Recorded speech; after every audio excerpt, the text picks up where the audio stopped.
Guys, it's your girl Burgundy, and we're dealing with a sensitive subject matter today, so viewer discretion advised. Blue commentary, Burgundy commentary, comment blue commentary, comment Burgundy blue commentary, Burgundy commentary, commentary. Involved in a 1010 on tier 3G. What's your name? Qwamane Wilson. What's your ID number? 24144. What happened on 3G? I was standing by the phones, and then that guy, I don't know him. I don't know where he came from. I don't know who he is. He got off the table and took his shirt off. Unbuttoned his jumpsuit and stepped to me and just got in like fighting position. I didn't know if I thought he was playing. I didn't know if he was for real or what. I don't know him. I never seen him before. And then he got real close. And then he swung, and then fight happened. The fight occurred, and then the guy tried to stop it. The other guy tried to stop it. And then it stopped. And then I was looking away. Then next thing I know, when I turned around, he came back up again and tried to swing on me again. And then I just held him until y'all came. And then that's it. I did credit the TikToker below in the description box that found this footage.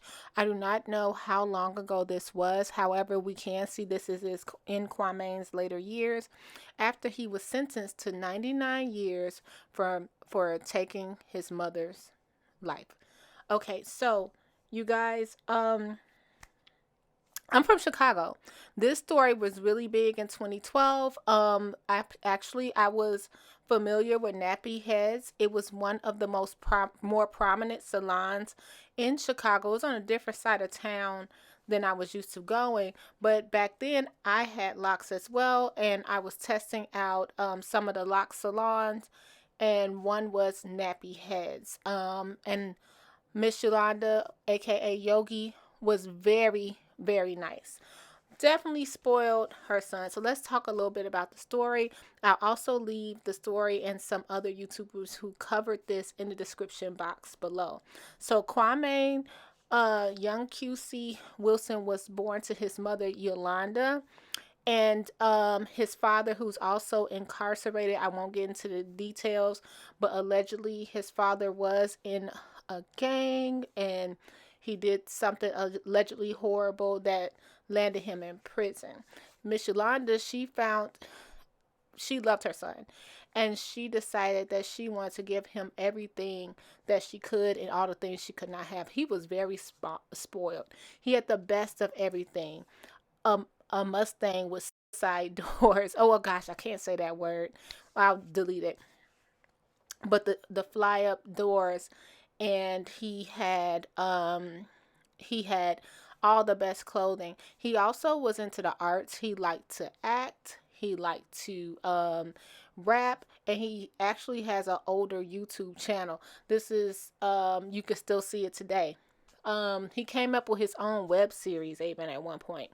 Now, this was the days of MySpace for me. Like I said, I'm from Chicago, so it wasn't like they weren't known in the neighborhood. They were very successful, meaning his mother and his self separate.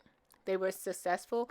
And one of the things that he did was he flossed. He had the rims. He had everything. Of course, he's younger than I. This was just things that people knew. Okay. One of the clips you'll see over and over on YouTube that I'll put here is when he goes to a Chase Bank, withdraws like 20 bands, and starts throwing the money in the air for his fans. Now, no one knew that money came from his mother life insurance policy, or possibly that's what they're saying, but I don't know the date of that video. If it was after Miss Yolanda, how long after Miss Yolanda demise did he get the life insurance? Because she took out more than one policy for him. But it could have honestly been from her business banking account, because she was just that successful. Okay. And she wanted him to have everything. So Qwamane, he came up with this elaborate scheme, even though he was getting everything while his mom was living. Like he was a shop baby. She brought him everywhere. He was getting all the perks, but it just wasn't enough for him. So he came up with this plan to aka have his mother possibly robbed, is what he said. Okay. So Miss Yolanda's at home with her boyfriend. They're in bed, and someone comes in. Her boyfriend actually wakes up before Miss Yolanda does. And she's attacked. She's taken from this earth. I'm trying to use all the YouTube slang. But like I said, I'll just put it in the description box below. She is taken away from us. Her boyfriend fought, and the attacker ended up leaving and left him alive, which at that point made her boyfriend a suspect. He didn't have much to say. He didn't know what was going on. And the weird thing about her boyfriend, after she was attacked, allegedly he cleaned up before the police got there. Now, I'm wondering what he cleaned up. That was never specified, because what he said was that, they had reconciled. Miss Yolanda and her boyfriend, they had reconciled, and they went out for drinks, came home, had a little session of love, and fell asleep. Nobody knew what happened. So the police, so I'm wondering, did he clean up, to cover her, or, I just was just wondering, what did he clean up at a time like that, right? So that did make him suspicious. So he was looked after as a suspect for a long time. Well, after the attack, about an hour later, the police are there, and Qwamane shows up, and he's hollering and screaming because they had to tell him that his mother was no longer with us. Okay.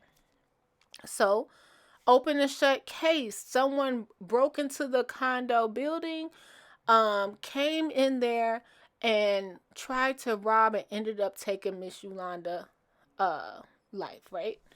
So we thought. It took almost 10 to 11 months for investigators to get the phone records. That they wanted to know who was the last person she spoke with. This building, per se, you had to get buzzed in. They need to know, you would call. Do buildings still do that, you guys? You call a number, then someone could buzz you in from their phone. It was like that. Like I said, this is the days before Ring doorbell, right? So she didn't know who it was. She just let them in at the time. That's what they're thinking. But also being in that building, sometimes, have you guys ever experienced this? Someone just buzzes all the numbers and someone answers the door. They thought that might have been the case. Well, surveillance video saw a man go in with a laundry basket and some laundry detergent. He went into the building and he exited with the laundry basket and the laundry detergent. But it was to look like he was there to possibly, he was someone in the building to use the washer and dryer. That was the setup. Police noticed also that it was a pair of earbuds left behind at the scene.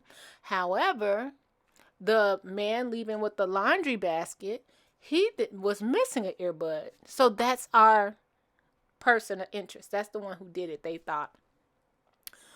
So, lo and behold, they get the phone records, and the last person to reach out to Miss Yolanda was Qwamane, and he was on his mother's phone line, allegedly.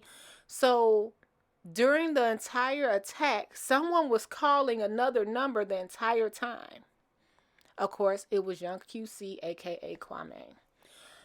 So, they put all of that together. Meanwhile, Qwamane, YouTube is blowing up. He has a web series. He's trying to get off the ground.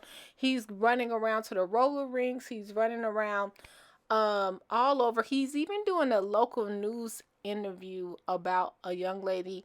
I'll probably cover that story later, who was taken from us as well due to violence. He was interviewed, and he was like, we have to stop the violence in Chicago. Someone took my mother away, right? Who would have thought? So he's throwing money in the air. He's burning money. He's going shopping. He's all over the place. They find the missing earbud guy. Okay.